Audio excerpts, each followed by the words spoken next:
කතා කරන්නේ හැමෝම කතා වුණ ලෝක විනාශය ගැනයි. බොහෝ දෙනා බොහෝ මත ප්‍රකාශ කළා ඔබට මතක ඇති. අපත් මේ ගැන බොහෝ සොයා බැලීම් සිදු කළා. කාලයත් සමග 2023 වර්ෂයේ ඔබට විශේෂ හැකියාවක් නැති 3 දෙනෙකු මුණ ගැසුණා. ඔවුන් යොදා අප ලෝක විනාශය ගැන විමසා සිටියා. ඔවුනුත් එය සනාථ කළා. නමුත් කිව කාලය එම කාලයම විය නොහැකි. මන්ද විශ්වය කාල නිර්ණය කිරීමට නොදේ. එසේ ස්ථීරවම කිව හැක්කේ තුන්කල් දකිනා බුදුන් වහන්සේ නමකට පමණයි. කෙසේ වෙතත් ඔබ සාවධානව අසා සිටි. විය නොහැක්කක් නොමැත. මේ එම කතාවයි.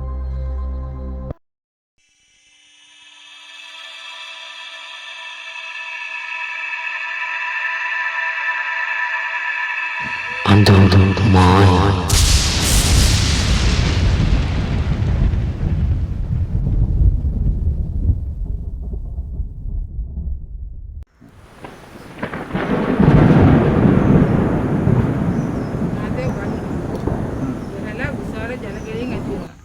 ඇති වෙලා ඊට පස්සේ නිකන් වාහන මහත්ය පාරේ වාහන යනවා දැන් දුවනවානේ ඒවා ගමන් කරන්න බැරි තත්ත්වයක් උදා වෙනවා හිටපු තැන් වල වාහන නතර වෙනවා ඒවට තෙල් නෑ දුවන්න එතකොට තෙල් ගණ්ඩ දිහාකුත් නෑ මොකුත් නෑ වාහන හිටවපු තැන් වල මහත්ය වාහන ඊට පස්සේ මේ මිනිස්සු එක අපිට එකක් කා කොටාගෙන මැරෙනවා එකක් කා කොටාගෙන මැරෙනවා එතකොට ඒකෙන් ගොඩක් දෙනෙක් විනාශ වෙනවා.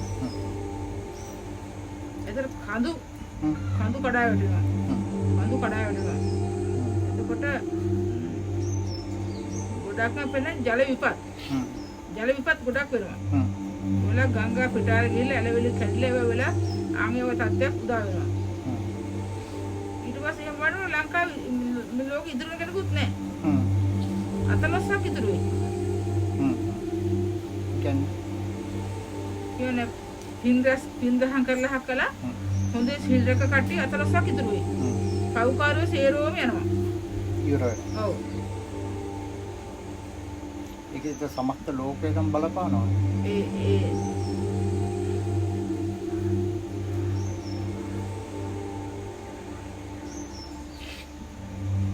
පිටරට වල පාවෙන් සිද්ධ වෙනවා. අපේ රටේ කොයි වගේ අපේ රටේ තමයි ගොඩාක් මට පෙන්නුම් කරන ජල විපත් වෙනවා තමයි කියන්නේ. ජල විපත් වෙනවා ඒ වගේ වයින්වා වාහන තැන් තැන් වල හිටවපු ගමන් පාරවල් තියෙනවා. ඒක එලව ගන්න බෑ. දුවන්නේ නෑ. ඒකට දැන් මේ පවතින ක්‍රමයේ ඒවා පවතින ක්‍රමයේ මොකා කිරුවොත් මහත්තයා මොකටද කරන්න බෑ.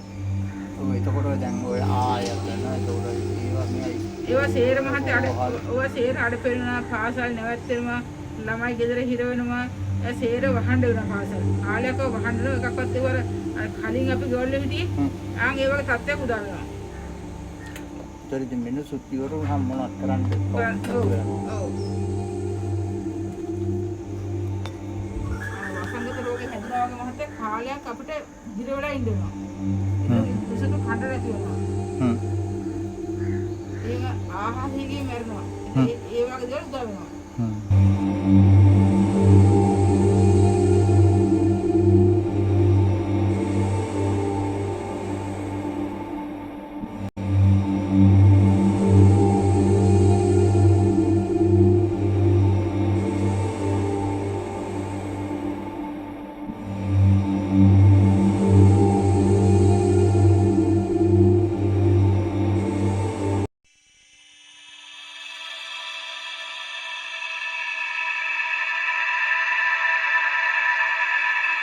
under my